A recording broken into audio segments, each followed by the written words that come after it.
with an enemy we can't see. A brutal conspiracy of assassination, kidnappings, bombings, hijackings, and mass murder. There's a battle raging, fueled by desperation, hatred, and fear. Now the principal language spoken here is gunfire. It is a world war led by holy men, madmen, and millions of disciples willing to die for their cause. Their strategy is worldwide terrorism. Good morning, and welcome to the Media Speaks Live Saturday show. I believe we are ready. I am DLAKE for PREZ of Welcome to the War on the Media Speaks, and I am joined this morning by Sam I.B. DiGangi of the Correct Views. Samuel, how are you this morning? Greetings, unsettled souls, and DLAKE, I am ready. More than ready. Shoot us off, my friend.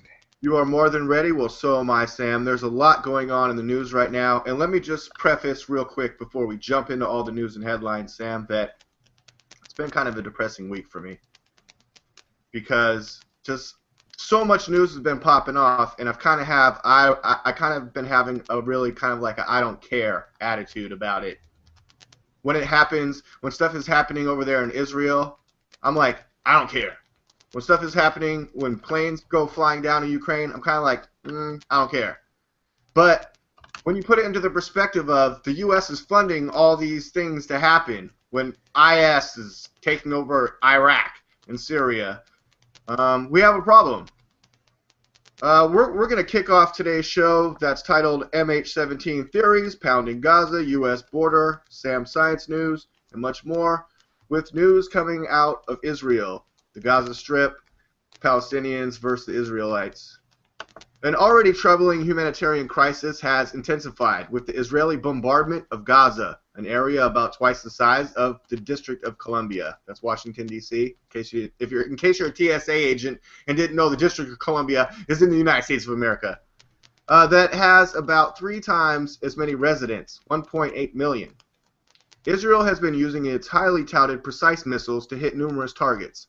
This collective punishment, a war crime per se, wreaks havoc on civilians and their life-sustaining infrastructure. With over 1,700 explosive strikes so far, the Israeli military has pounded homes, schools, mosques, electric and water facilities. And if you remember back in 2012 when they were bombing news stations, killing reporters, and you're not going to hear much about it, health clinics, moving vehicles, a home for the seriously disabled, and even tiny agricultural areas. As a result of these attacks, over 230 Gazans have died, and over 1,700 have been injured so far. About 80% are civilians, a majority of whom are women and children, according to UN observers. That is only part of the continuing war against Gaza. For years, Israel has maintained a siege blockade restricting the importation of adequate food, medicine, water, electricity, construction materials, and other necessities needed by the refugees in the world's largest open-air prison. Now, this is from an article, Pounding Gaza, World's Largest Open-Air Prison by Ralph Nader. It was posted by Anthony Court of the Media Speaks. I wish he could be here with us today. He is not. I am joined by Sam DiGangi of the Correct Views. And Sam, what are your thoughts on this so far? I've decided that I'm not going to start yelling and freaking out. I am going to try to articulate this in terms that everybody can understand. And before I can do so, DLAKE, I'd like to say to new listeners, I'm not a Zionist. I'm not in favor of strong arming the way into the ending of any situation. Particularly, people are saying that Israel's trying to make things harder upon themselves. I don't think America should be there. I'd like to point that out. I think we need to departe as quickly as humanly possible. But here's the way I look at it, DLAKE. Israel, whether you like it or not, has a right to exist. If the person listening to this doesn't think they have a right to exist, then you can't talk beyond that. This land, they're one people with 2 mindsets, DLAKE. They're one person with 2 different mindsets. They're not separated by ethnicity. They're separated by mindsets. Cain and Abel had some altercation in a field thousands of years ago, and neither side will let it go. And there is no end to this until they agree that they both need to peacefully get along in the land. There isn't going to be another way that this is going to work.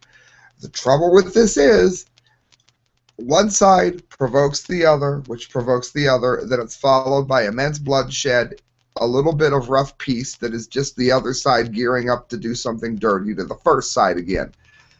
In this instance, everyone is forgetting that 2.5, 3 weeks ago, you can look this up, 50% of the Israeli population was hiding and hunkering down in domes and bunkers.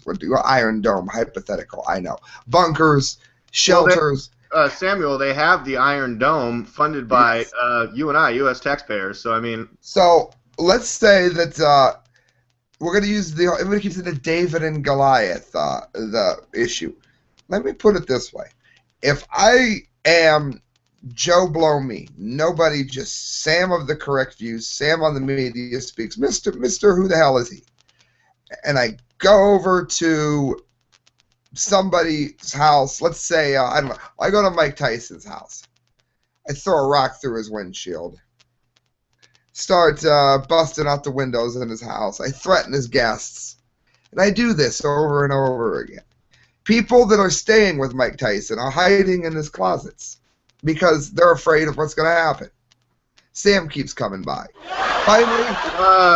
Finally, Mike Tyson, let me finish. Finally, Mike Tyson comes out of that house and beats me practically to death.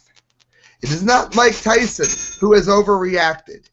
When you send rockets from Gaza, which is why I thought Israel was nuts for capitulating on this Gaza deal years ago. When you have someone rocketing your country over and over and over again, you are going to strike back. And people listening to this that don't like Israel are not going to want to hear this. But the point is, if you don't shoot rockets into Israel, there's a really good chance they're not going to shoot stuff back. And the last thing I want to say is this notion of hiding rockets in residential areas. You and I live on a piece of land, like Hamas will put a rocket between our house, shoot the damn thing at Israel, then when Israel replies, it hits us. Well, that's a strategic tactic to put it in that neighborhood. So when Mike Tyson comes, look, first it's just funny, Sam, that you would provoke Mike Tyson. I mean, who the hell in their right mind would do that? You know you're going to get knocked out if you keep fucking with Mike Tyson, right? And again, I understand that this is an age-old fight. But the Gazans, Sam, the Gazans, their rockets are like little firecracker baby rockets compared to Israel's Iron Dome. Yeah, arsenal. The Palestinians, look, Hamas is not all Palestinians are with Hamas. That's like a separate thing. Yeah, they're the terrorists. Israel says they're terrorists. That's where their baby rockets aren't doing shit. They barely leave a stain on the road. But an Israel rocket comes in and fucks up the road because that's where the Palestinians keep the weapons. And again, you have to. For those of you that don't know, DLAKE, part owner, a sticker junkie. DLAKE, they bombed sticker junkie. I mean, let's face it, that's what they did to the equivalent of Israel. They got rockets going over. Oh, the rockets didn't do anything. It hit a business when it was closed. Yeah, that business was all the person had. And now Israel is overreacting. Israel has now gone too far for even people that understand their argument in this. I'm not saying that. But on a small scale, I'm saying Hamas had no business firing rockets at Israel to begin with. And on the bigger scale, you can't find another solution that doesn't involve both people sharing the land. If the black man down the street doesn't like me, the Korean man down the street doesn't like me, guess what? We all go to the store and we give each other a polite nod. And again, I mean, that's hypothetical. The situation isn't real. But let's say it was. We all go to the convenience store, we all get along. If they can't find some way to do this, DLAKE, you're going to have that beard of yours gray and fuller than Santa Claus. And it's not going to help. People that listen to what I just said and disagree with every word I'm saying, that's fine too. But I'm sure we can agree on one thing. If they don't share this, they're going to destroy the land. DLAKE, they're going to take out a nuclear power plant. That would be the terrorists. Or Israel is going to launch a nuclear weapon, which is going to be just as vile. They're either going to share this piece of property that they claim God gave them, or they're not going to have anything there.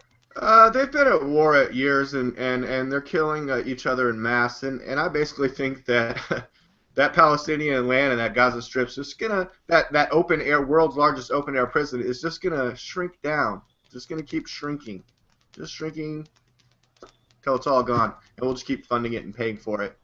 And that sickens me to no end. For any listeners that don't know, my computer keeps freezing up on my end. I will be 2 seconds. Okay, great. Well, just in the interest of this article that I was citing from earlier, let me read just a little bit more. Israel's complex association with Hamas, the elected governors of Gaza, is rarely reported or discussed. First, the Israelis, with U.S. support, had helped start Hamas over 30 years ago to counteract the influence of the Palestinian Liberation Organization, better known as the PLO, under Yasser Arafat. More recently, Israeli officials have been in regular communication with Hamas over the administrative details of the selective siege, custom duties and transfers of tax revenues by Israeli to pay for Hamas's 40,000 public employees. Even when the hostilities commence, the two adversaries remain in close communication to sense how far each can go, given their own internal political struggles in the ensuing lopsided battle, and as the New York Times calls it. And let me just point out that nowadays, in 2014, things like Twitter, and who tweeted what, and who tweeted, then deleted, and all the social media plays a big gigantic part in this.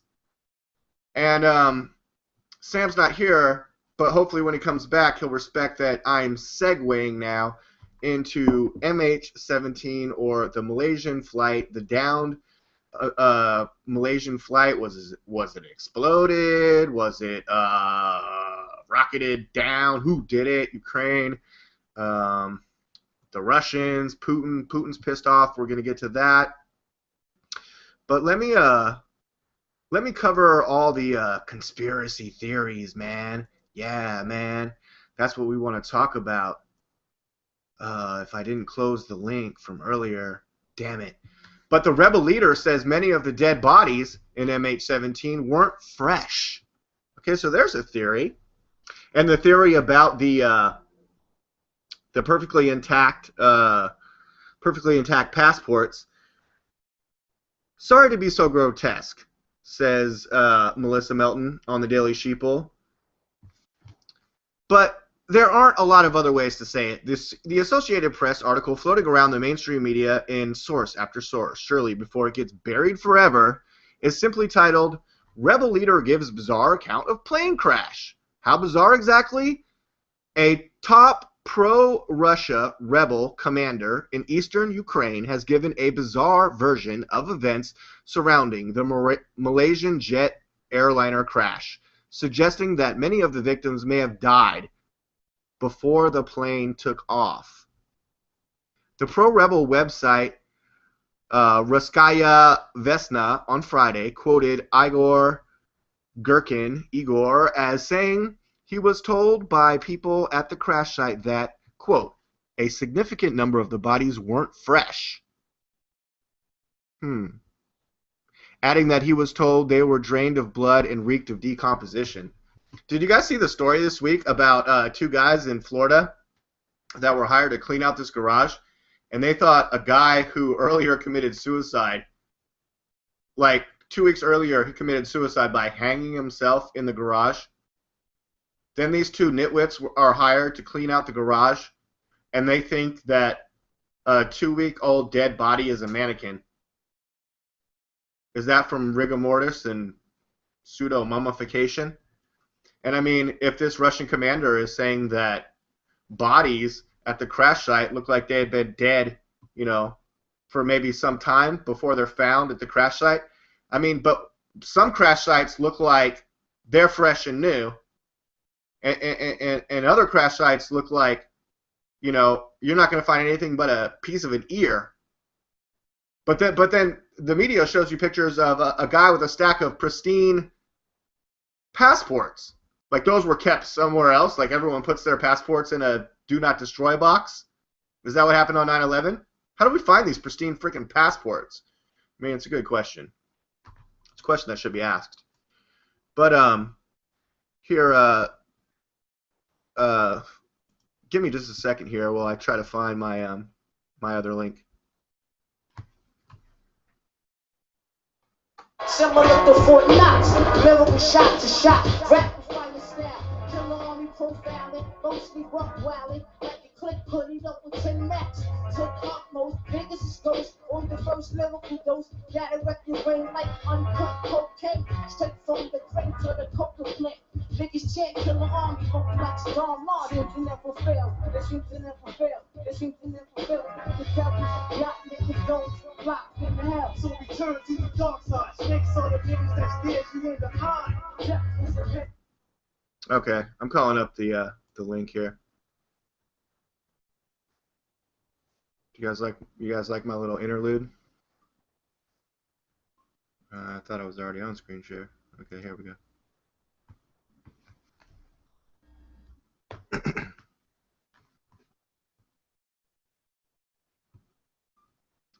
See what happens when Kyle's not here? From CIA assassination cock-up, nice headline, cock-up, to nefarious Illuminati involvement. AJ, the Illuminati is involved!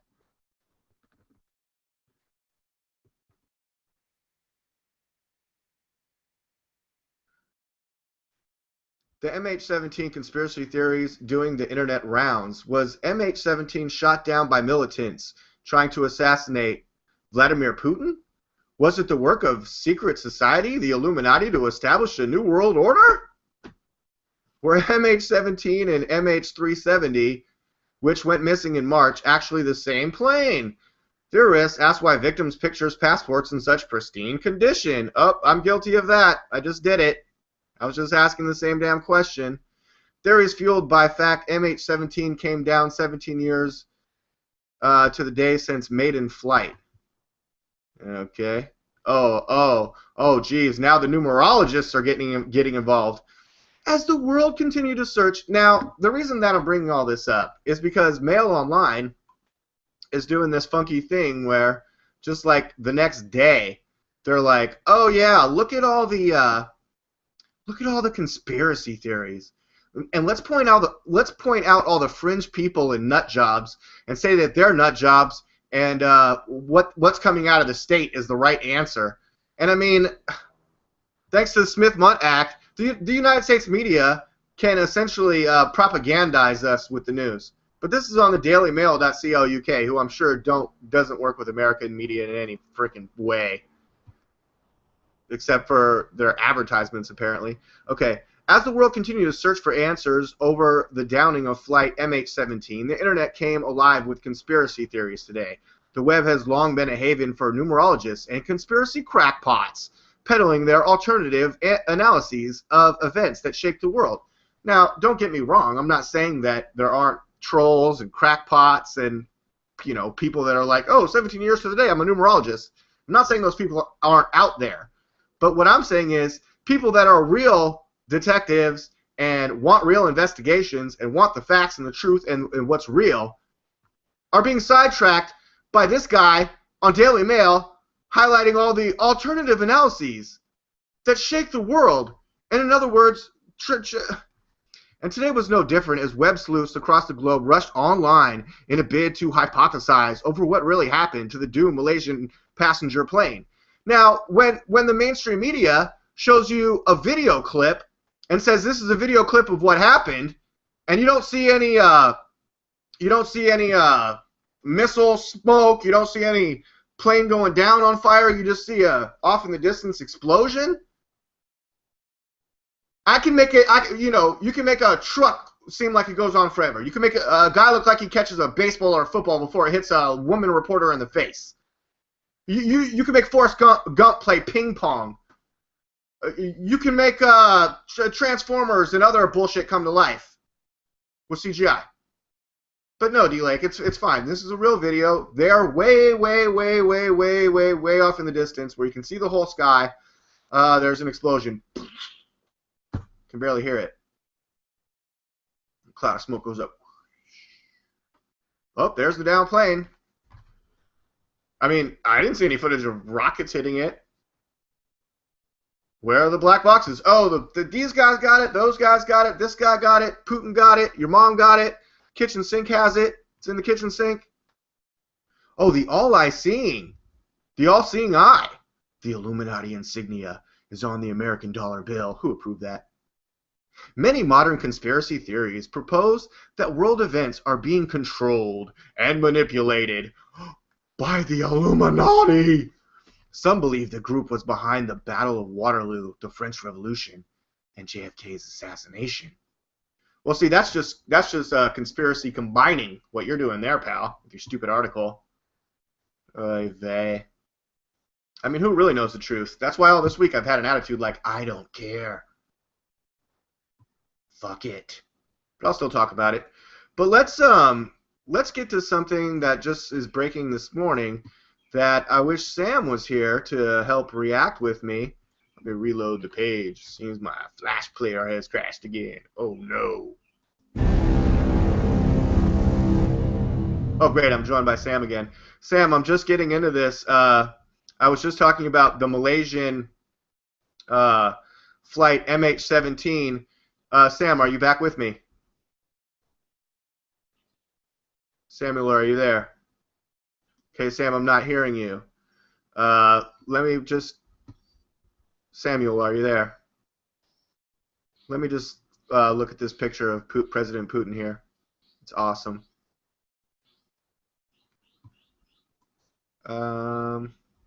Sam, are you talking and I'm not hearing you? Now you have me concerned because I can't see you either, just your icon. Anyways, Putin is poised to retaliate against Obama by trashing Iran deal. Sam, please chime in whenever you can. Now that the U.S., Russia... I have a feeling Sam's yelling at me and everyone can hear it but me. Hold on.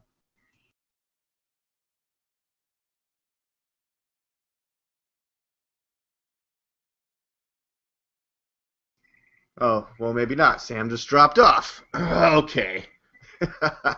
What a great show. People feel free to just keep disliking. Let me, I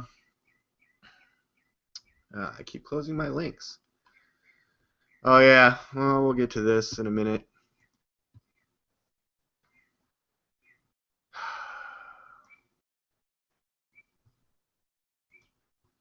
Damn it. Okay, let's just go with this one.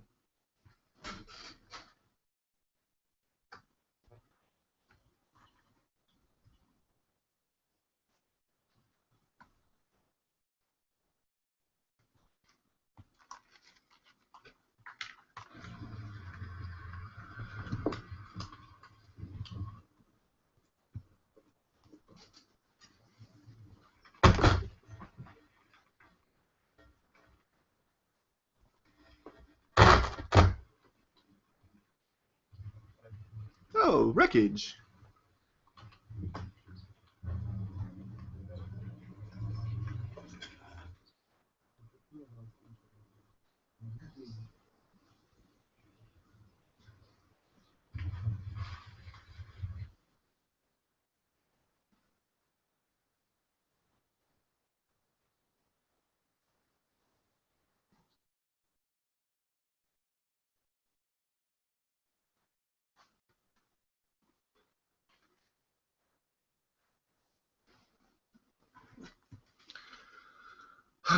Wow, fascinating, DLAKE. Thanks so much for that.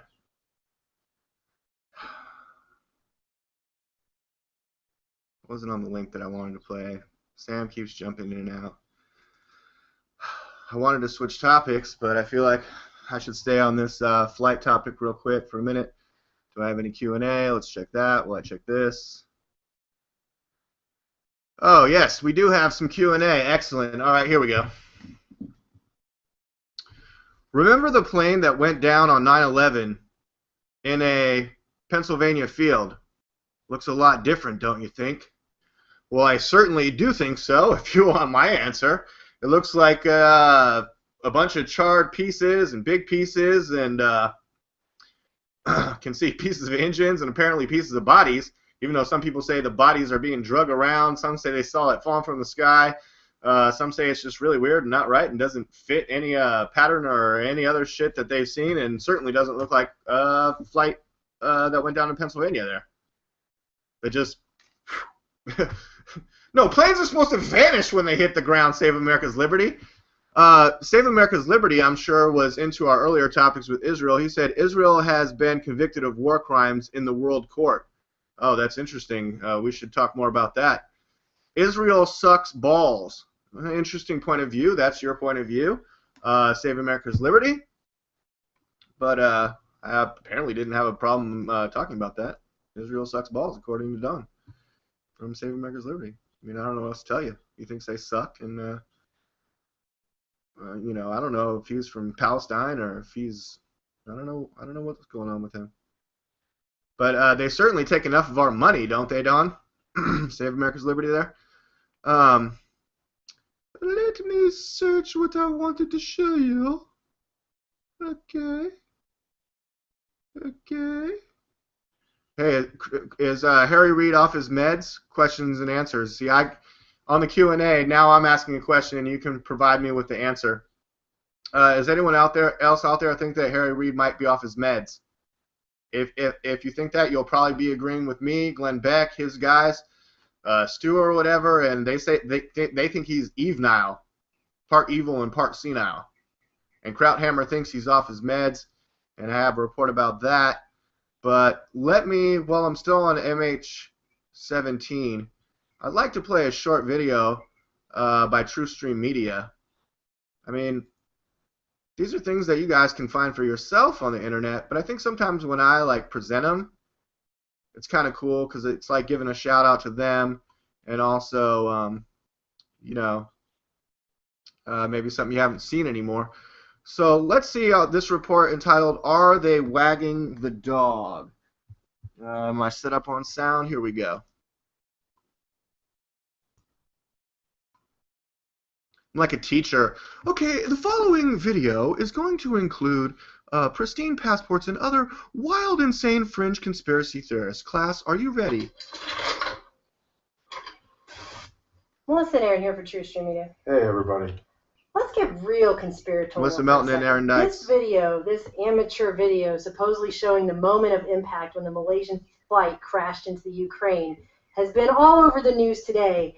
And CNN and all these other mainstream media outlets are like, this flight exploded on impact.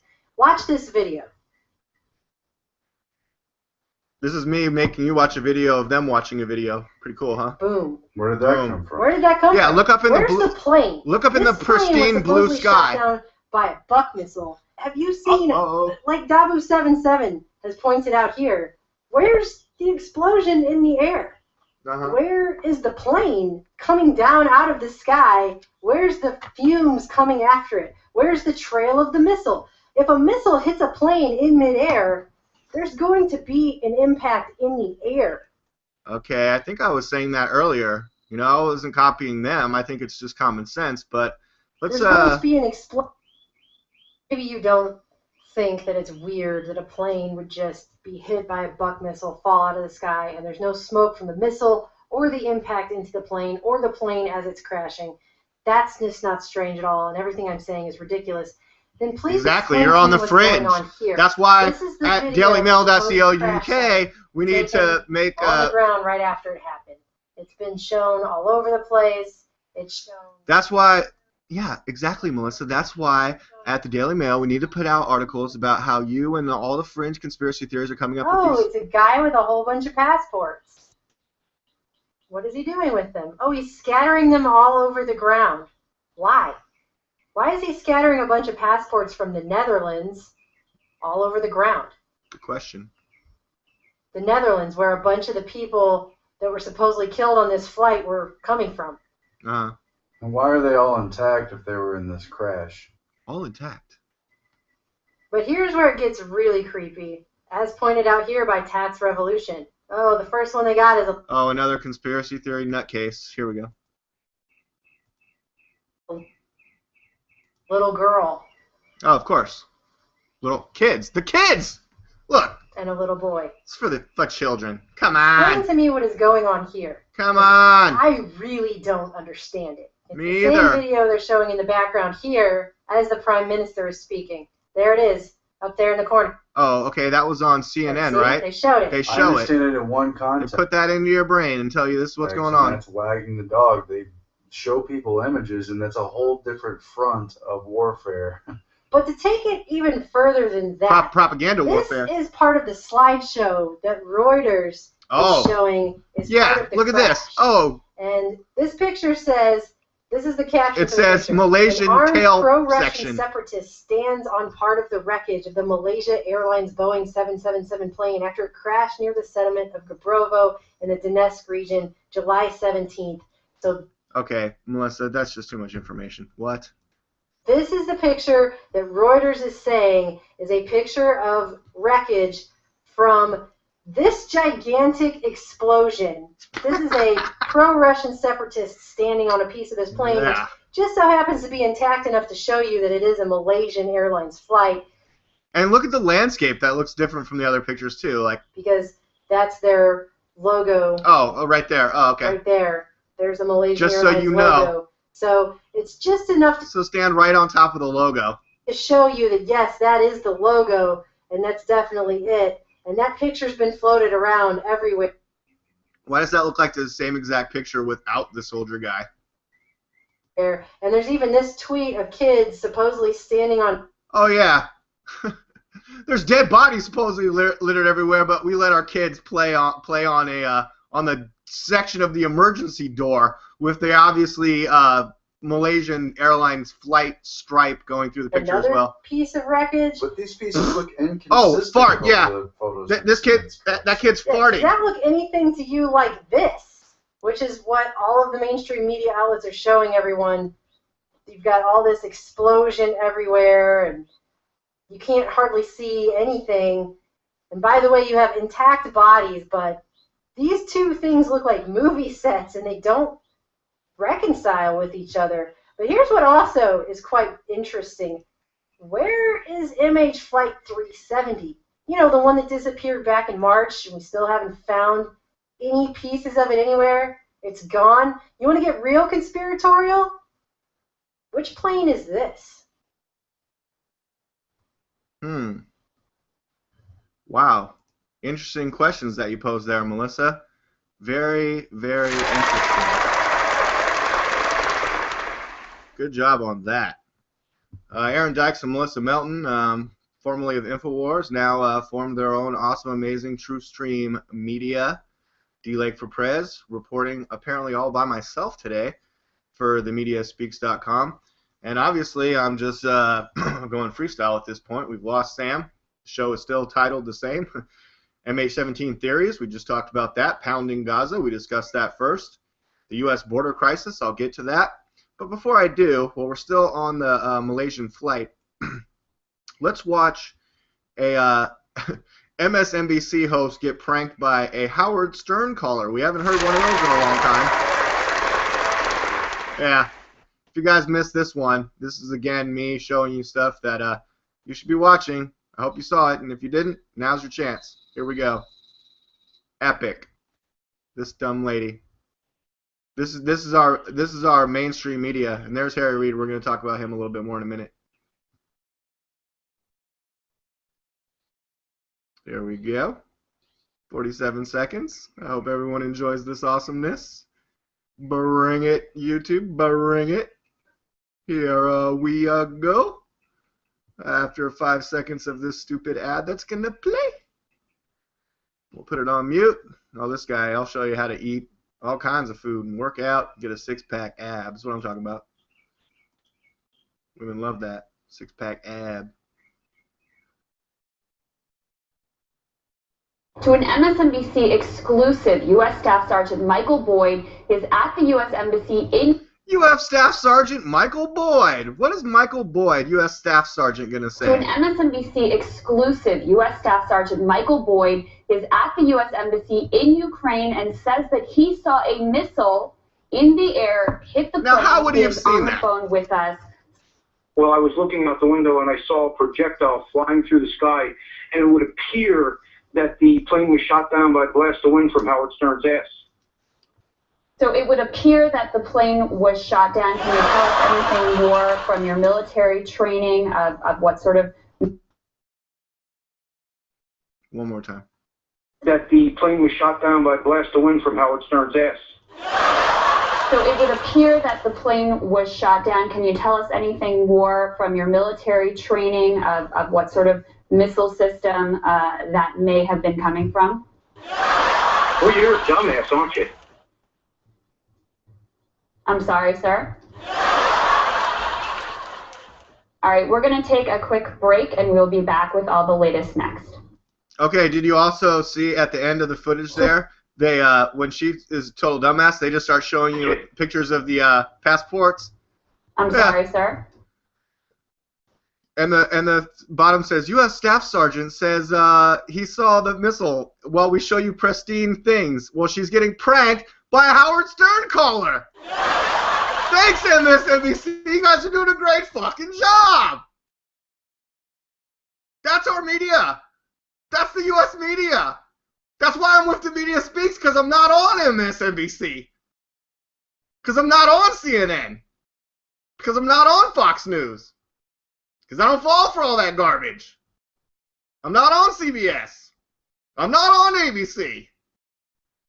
I'm not on NBC either. I'm not on there.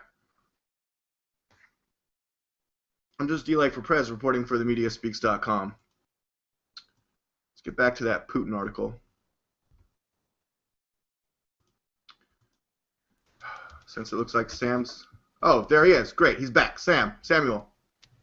There are not enough words in the English language to describe how much I truly hate Google.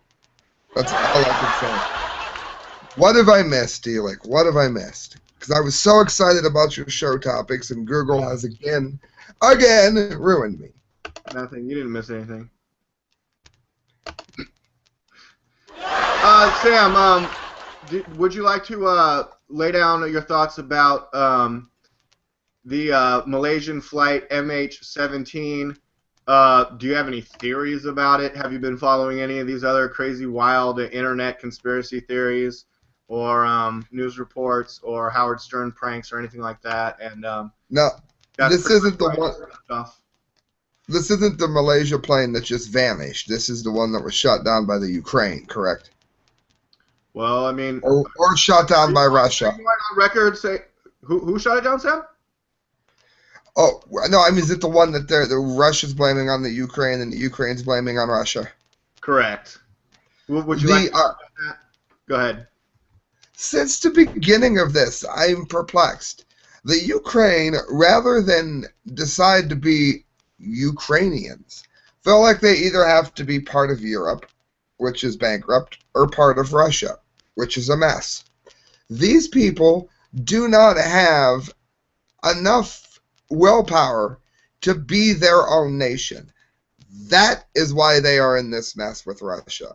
Did Russia do it? I don't know. I do know this. From what I've read, Russia is not acting like an innocent party would act. Russia's acting like somebody that did it. Did they? I don't know. If I had to guess, probably. But the larger picture here is this wouldn't be happening if the Ukraine were Ukrainians. What a novel idea. It's very frustrating to me. That's pretty much my take on it since this whole thing started. Why are you so obsessed with becoming European? Why do you feel like you have to go back to Russia? Didn't you have enough misery the first time? I don't get it, DLAKE. I just don't get it.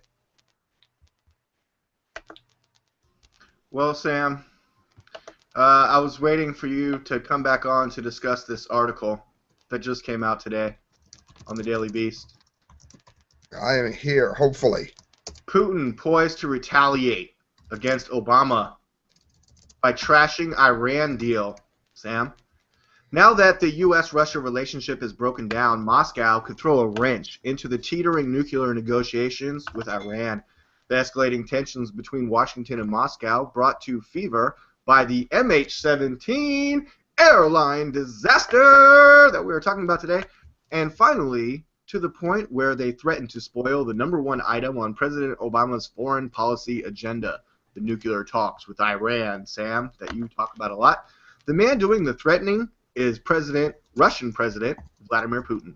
Earlier this week, Putin promised to retaliate against the United States for new sanctions targeting his friends and business associates, as well as large Russian defense, energy, and financial firms.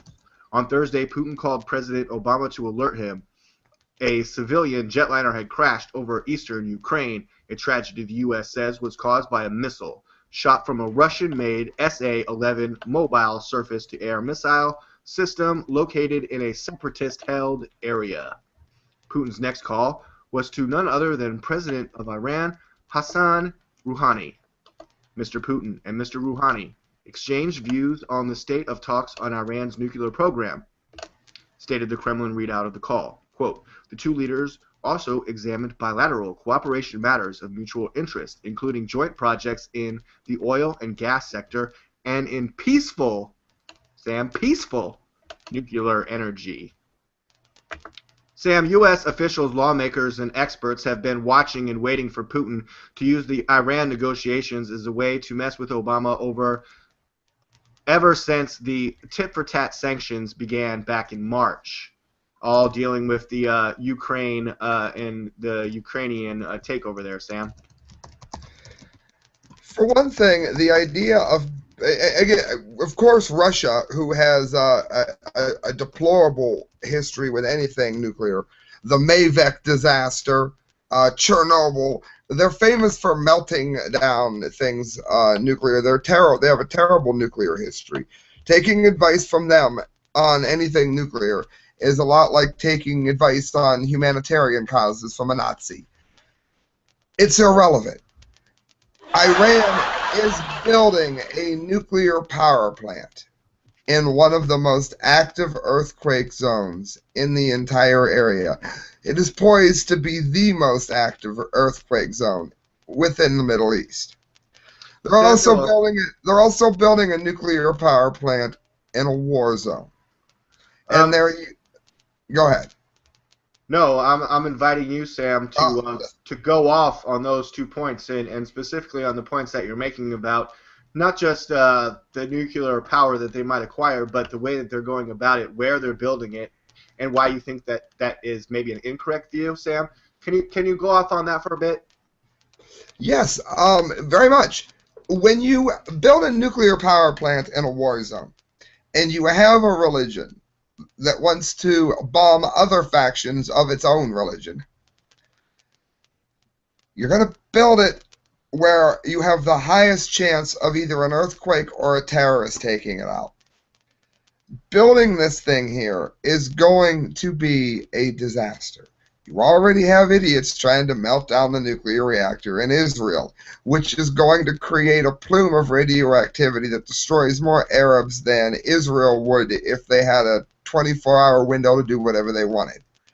They're going to be seeing the kind of birth defects that we see in Belarus.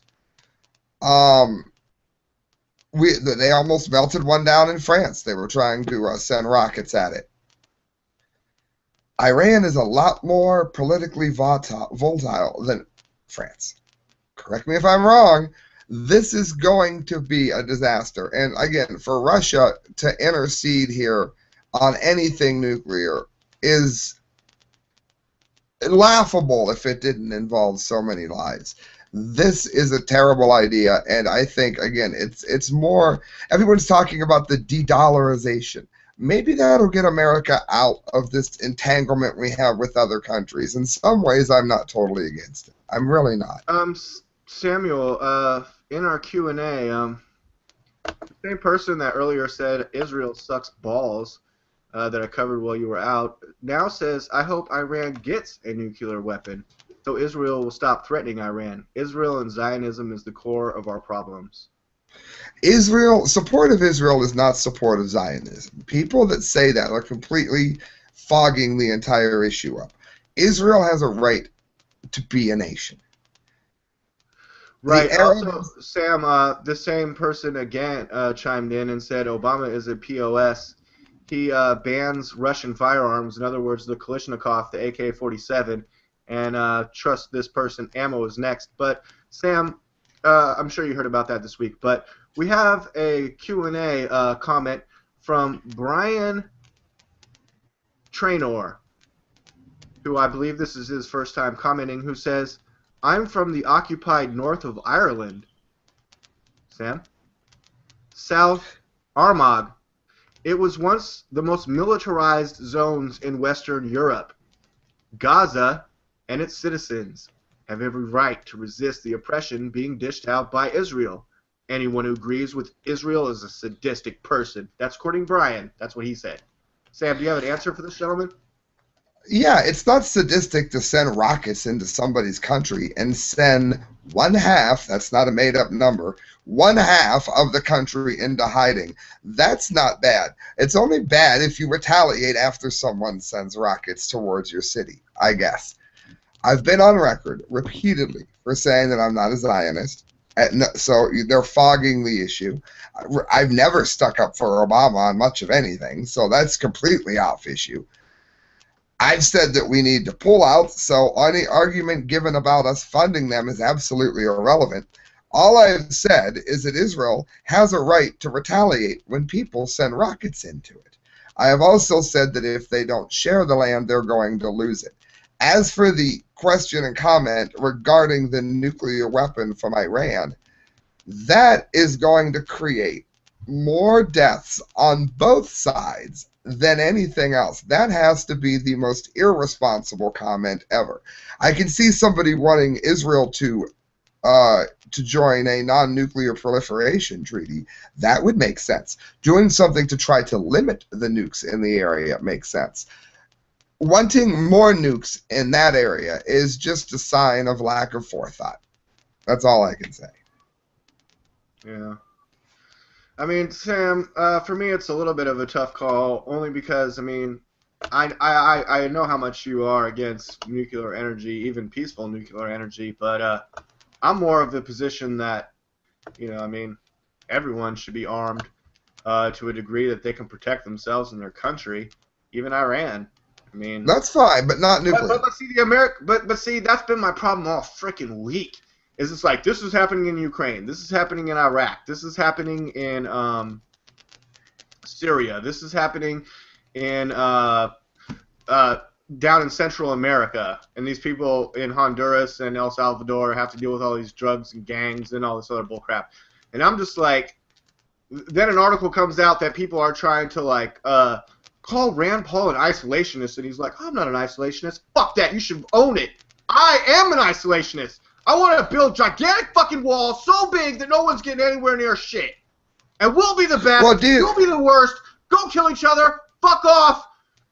All businesses, all companies back here on the homeland soil, America, the United States, we export. We import little. We just export because our shit is the best, most amazing, and you guys want it. You wish you had our freedom, but you weren't inside the walls when the gates closed, my friend. So I'm sorry. I feel real bad for you, son, but we're isolating. Again, whenever anybody starts talking Zionism or saying that America does Forget that. That's not welcome here. Isolate.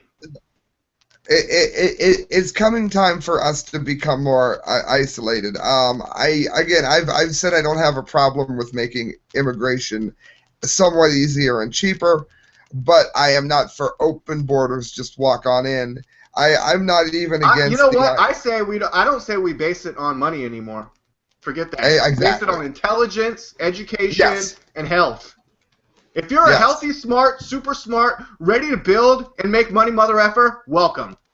If you're a diseased, divorced family with 5 kids, I'm sorry, you're not welcome. it's definitely getting to the point now where, let's face it, if the headlines are all what other countries are doing, that always means two things. First of all, that means that a president's approval ratings are terrible and he's trying to hide it. He's also trying to hide issues in his home front, which is exactly what we're seeing. And you also see that they don't want to, they're probably doing things that will be this amazing, pushed through Congress issue while everybody was looking for a Ukrainian-Russian plane. Again, I know I missed part of that. I can't say who I think did it. I know that Russia seems to be acting the guiltiest here. Didn't the Ukraine offer a ceasefire to prove they didn't do it? It's looking very much like they didn't. But again, if they want us looking to the Ukraine deal, God only knows what they're doing here, ramming through Congress. Well, no one's really paying any attention. Right, Sam. I really missed you while you were gone. Do you want to get into your science news, Sam? Let's do just that. Awesome. What do you got today? This is dedicated to my brother, DJ Aram of Passing Time. Mail online. Methane explosion. Meteorite crater. Scientists are baffled by a gigantic 262-foot hole that has appeared in Siberia's end of the world. Keep in mind, the name of the place is the end of the world. So it was named that, obviously, years prior. There's all kind of references to this where the end of the world will be. What is this? An urgent expedition. Will leaves tomorrow, it writes. It really does.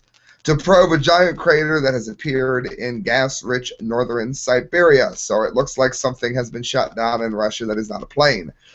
Or at least come down. Extraordinary aerial images show a mysterious hole which experts say may be up to 262 feet wide in the Yamal Peninsula of northern Russia. A scientific team has been sent to investigate the hole and is due to arrive on the scene Wednesday, the Siberian Times reported. The cause of the hole's sudden appearance in Yamal, which translates to the end of the world, in the far north of Siberia, is not yet known. There has been web speculation about the crater indicating the arrival of a UFO craft. One Russian expert says that the cause is more likely to be global warming releases under the surface, which when they explode like a champagne cork. The entire Daily Mail article is skewed toward this global warming BS, which, as we know, man-made global warming is a lie, as climategate.com will send you millions of documents to prove. Sam, if I could interrupt while you were gone, I was discussing Daily Mail online putting out articles semi-supporting while criticizing and calling fringe any theory about the airline flight MH17. And now you're accusing the Daily Mail of making this article primarily about global warming, Sam? I would be willing to believe that it was UFOs before I would believe that it was global warming. The other phenomenon that they give here has nothing to do with global warming. It's been going on with massive sheets of ice and massive areas of cold like Siberia since before man invented the engine. Of the crater into.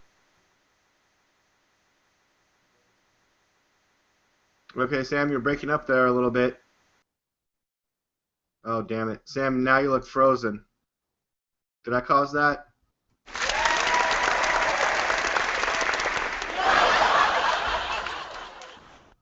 Sam, I can't hear you. Are you there?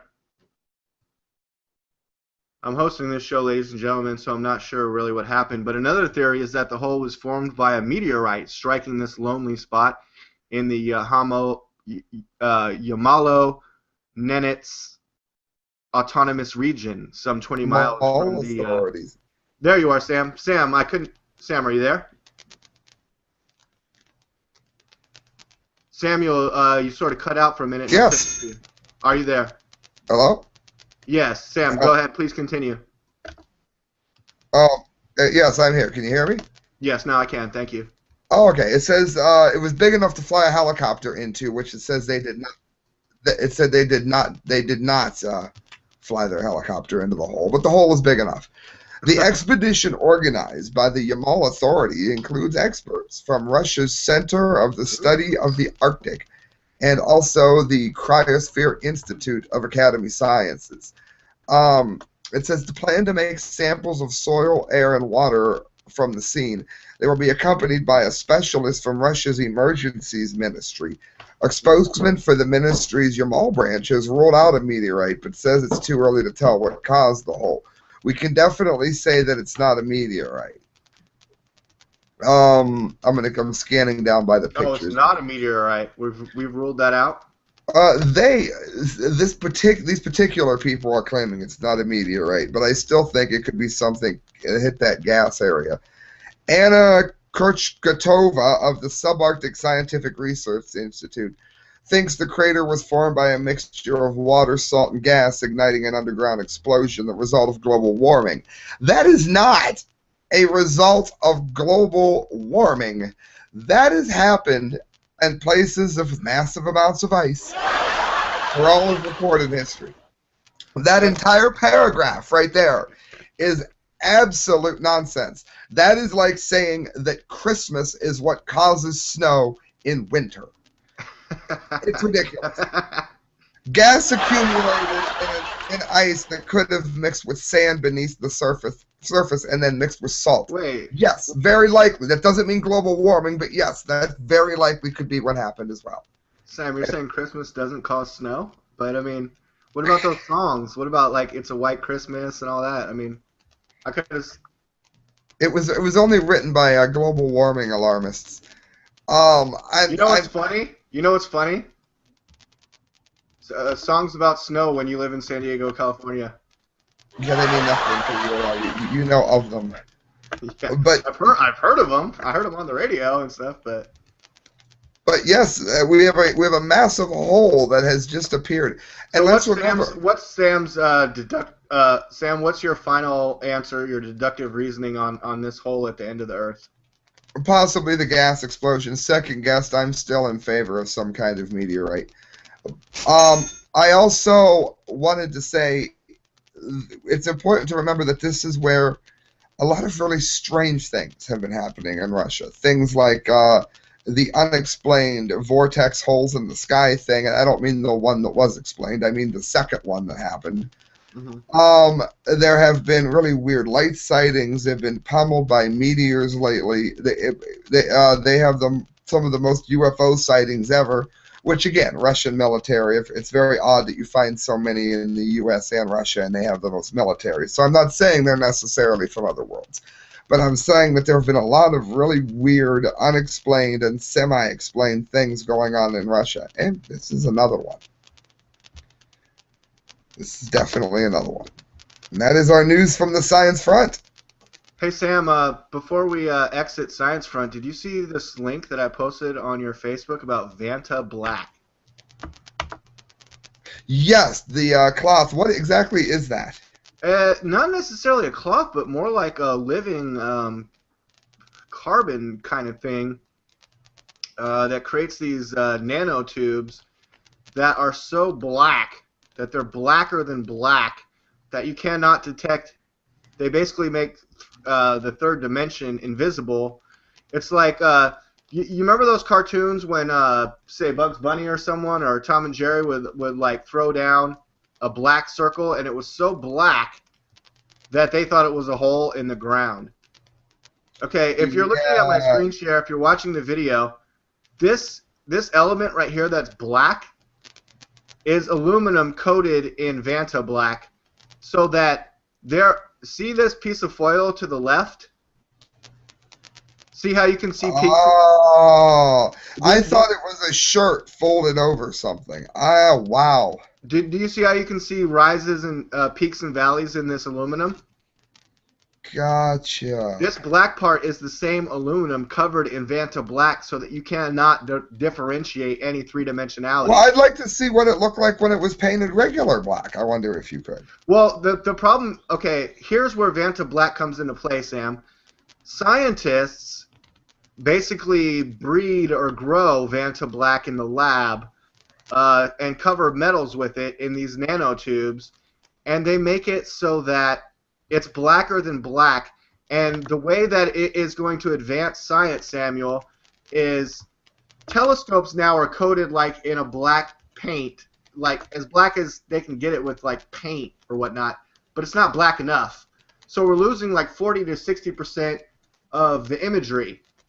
If the same telescopes were coated in Vanta Black, it would reduce the light reflection to a degree that we would be able to get closer to 100% of the telescopic optics. Do you know what I'm saying? I'm excited about all things that benefit space and explanations and things like that. So that's even more awesome. Sam, let me set up to play a little bit of this. Yes, let me mute out that. Here we go.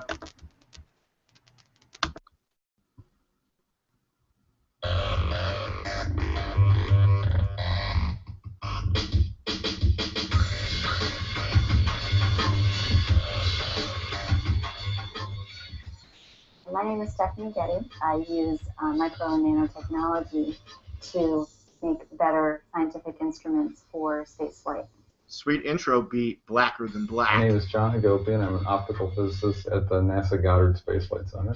The exciting part about this work is it's kind of pushing new boundaries on what we do with nanotechnology in terms of optics. It is a hollow tube that's made entirely out of carbon. Carbon nanotube is a nanometer. If this were the size of an actual nanotube and you were to scale me up proportionately, then I would be tall enough to reach the moon. Because the nanotubes are so small, we can only use a scanning electron microscope. Let's try to skip forward to the applications.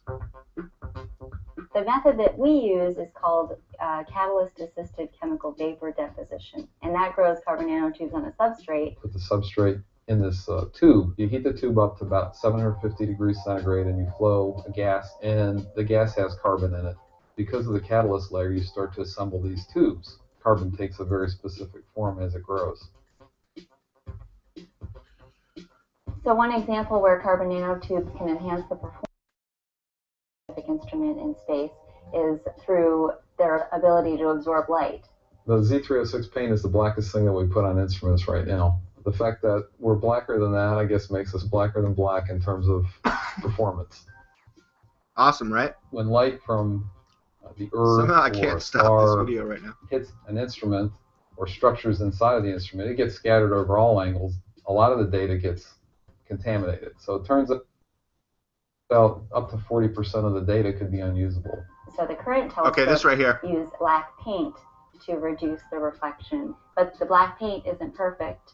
It still shows a reflection. Over the course of our work, we were able to optimize the carbon nanotubes to make them 10 times darker than the paint. You could get a better observational efficiency. You're not throwing away 40% of your data. Right there, Sam. See that? That is absolutely beautiful. That is exactly the kinds of things that I wish we were spending money on instead of blowing each other up. Improvement simulation. If you look on the left, how much of the data is being like blocked by light, reflections and refractions and stuff. Like we're sort of missing the whole picture. But with the carbon nanotubes, the Vanta Black, that reduces the light. We're able to get an image closer to the one on the right that is way more detailed and specific. I mean, this is like HD for our telescopes, guys. Imagine what could be done if this was the kinds of things that we were talking about every day, because we spent less time trying to build nuclear reactors in the side of mountains. What if we actually worked on things like this? Could you imagine the discoveries and the benefits that could be made and brought forth to people? I love stories like that. Right, Sam. I mean, if the Iranians were working on Vanta Black, I mean, I don't think we'd have a global issue, right? You know what? I think we're grown. You find that nations work better when they do. Russia and America had a really good space relationship. Anytime you have countries working together for things that are bigger than they are, I think that's always a good thing. But right now, the Obama administration is putting sanctions, or Russia actually is putting sanctions on the U.S. about any kind of space flight cooperation. Yeah, Russia.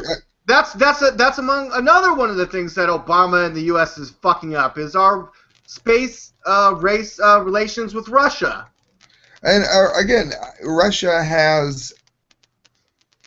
I think it's interesting that Russia and China would work together on something like that, because Obama has done such a terrible, terrible job with NASA in general, the whole shutting down of the manned flights.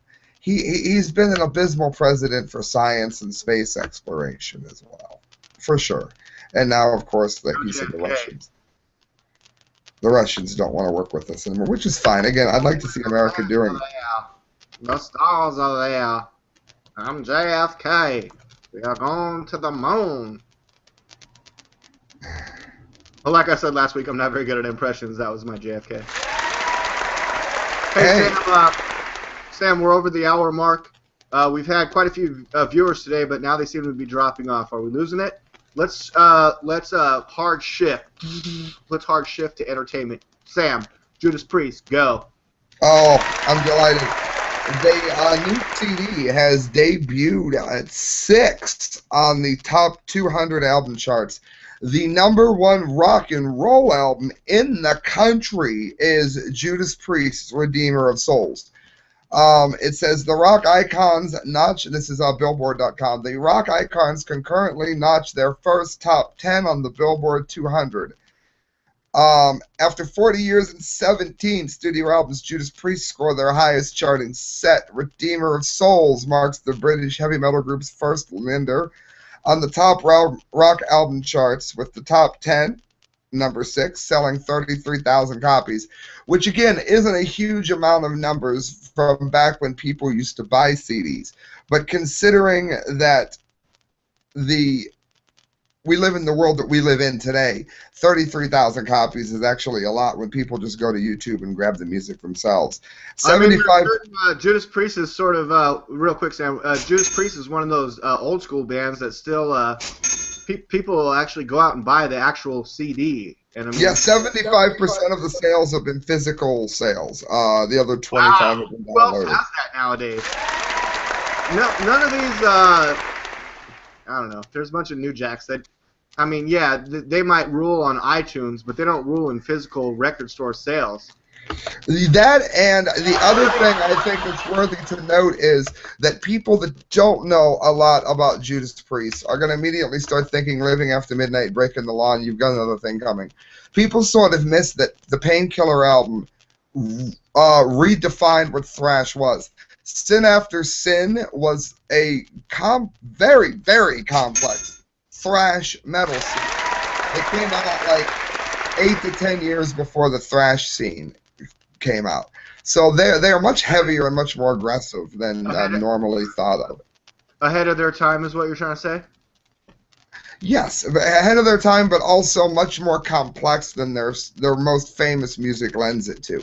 And you get to hear a little bit of that on like Creatures and Halls of Valhalla. Well, I do recommend, if you're going to get this, to get the deluxe, because it's got the second CD with it. It's the songs that didn't make the CD, and some of them are amazing. There's a couple I would have flipped around. Like Judas Priest seems to really like March of the Damned on the CD. I would have substituted that for Creatures on the bonus disc myself. But go look it up, jam it, listen to it. It is very good to see real music doing so well, because that means that even though Priest is older, that's going to ignite the record labels to take a look at other metal bands that are new, and it's going to help in that regard too. So I'm very happy to see this. All right, great, Sam. Yeah, man. I mean, shout out to Judas Priest. I mean, I don't know what else to tell you guys. But Sam, in my entertainment, I've watched some pretty good movies recently, but a lot of old stuff. Like I finally watched it or watched it again. Like Changing Lanes with Ben Affleck and Samuel L. Jackson was back again at Redbox. And I'm like, I think I saw this, but I'll watch it again. And I was like, okay, yeah, I remember this one. When I was watching it, I'm like, oh yeah, I remember this. Now I remember why I forgot it. But anyways, what I find entertaining is on Saturdays, our Q&A. And we have a couple more Q&A, Sam, that I'm going to get to real quick. So Israel has the right to exist then a bunch of white Europeans have the right to move into another country, kill the population, and push them off their land too? Question mark? And now he wants us to give the land back to the Indians. Whenever you don't have a legitimate argument, you immediately go to these extremes. So by wording it that that's why I don't like the premise of Dinesh D'Souza's new American movie, because that's what it sounds like to me. But continue, Sam. Sorry. Writing a comment like that means that that somehow it's like, do you still beat your wife? You can either say, oh, I think it's fine that America slaughtered all the Indians when they came over. That means that Israel shouldn't exist. I'm not even going to address the comment because it's like, how loud is the color orange? The question doesn't make any sense.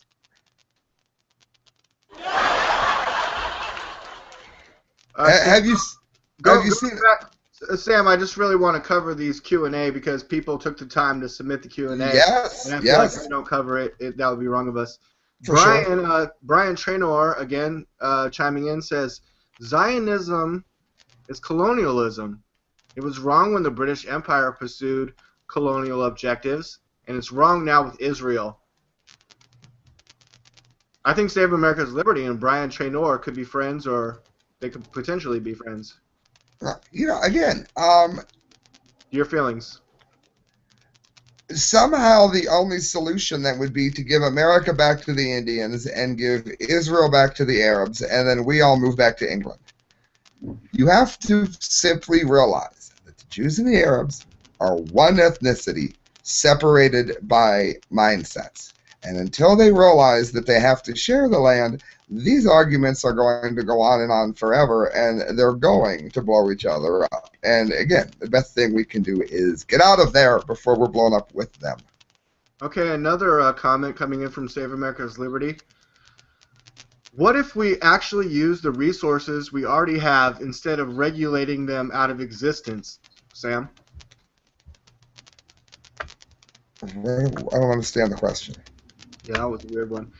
This one says, that is the world's asshole, or that is the Earth's asshole. And I believe he's talking about the giant hole in Siberia, Sam.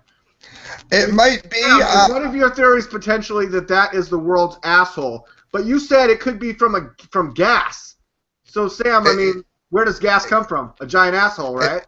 It very well could be. I hadn't thought that it could be the world's vagina either, but if so, we're screwed. Oh, also in entertainment, I saw on Reddit this week that a Japanese artist was like basically arrested because she made a kayak in the shape of her. I don't know. She took her vagina and made a gigantic 3D mold of her vagina that was like the top of a kayak, a working kayak that you swim in, like. Yeah. Artistically, but that brought heat from the government that didn't like that artwork. Sam, I had not heard of that. An illegal kayak. Sam, I need to step out for 2 seconds. I have to urinate like super bad right now. If you can't see me, sort of like dancing around in my seat. But give me some entertainment while I'm gone, Sam. Go.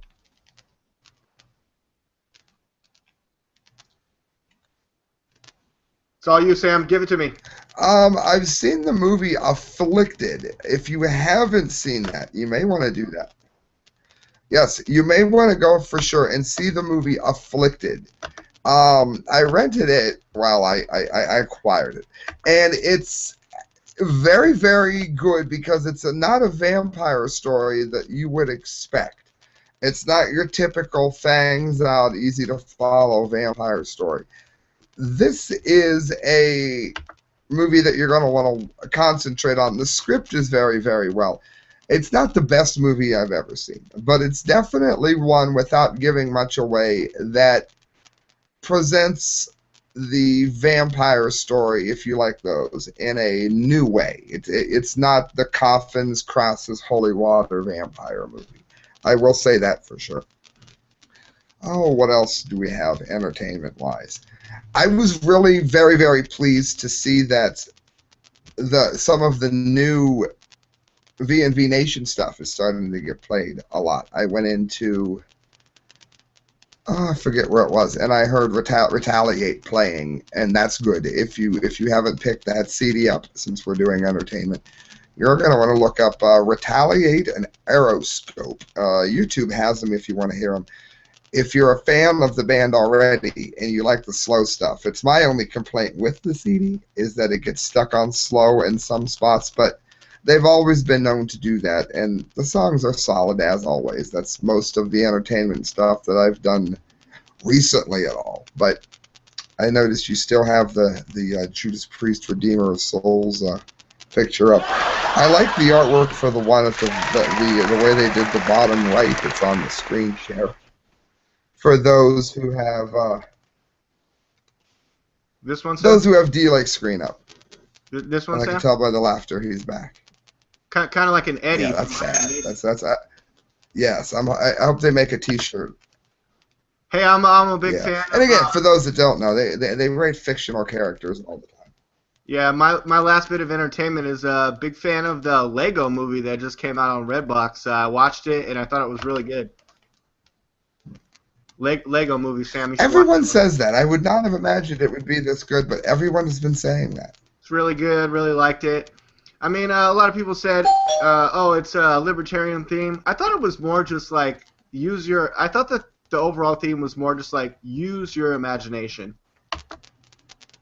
That was the theme that I got from it. Use your imagination, and I really appreciated it. I liked the fast-paced, comedic timing of the whole thing. And Sam, I'm ready to call it a show. I'm gonna close up. Why don't you do your closing first? Yes, friends. If you get a chance, check out my work at youtube.com/thecorrectviews. You can also find The Correct Views on Facebook. Make sure you leave comments. Again, try not to call me a Zionist because I don't want to see a country bombed. But I am happy to share my video. Actually, to share my videos are already shared. You can hit them for remix. I've also have them set for sharing on YouTube, where it puts it directly on your page. So go check it out. Let me know what you think of the videos. Go to themediaspeaks.com, where you can find the work of Anthony, Kyle, Court, and this man, Mr. DLAKE. I thought you were going to miss that beautiful segue, but you didn't. I got it, Sam. Thank you so much, buddy. Appreciate having you on the show today. You cut out a little bit during the first part, but I thought overall we covered a lot of the issues. We covered all the top headlines. We could have got more into the border crisis, but as you can see, the way that the media goes, that issue is being sidelined right now for all the other stuff that we talked about. And as we close out the show, I just want to know, Sam, if you got a war face.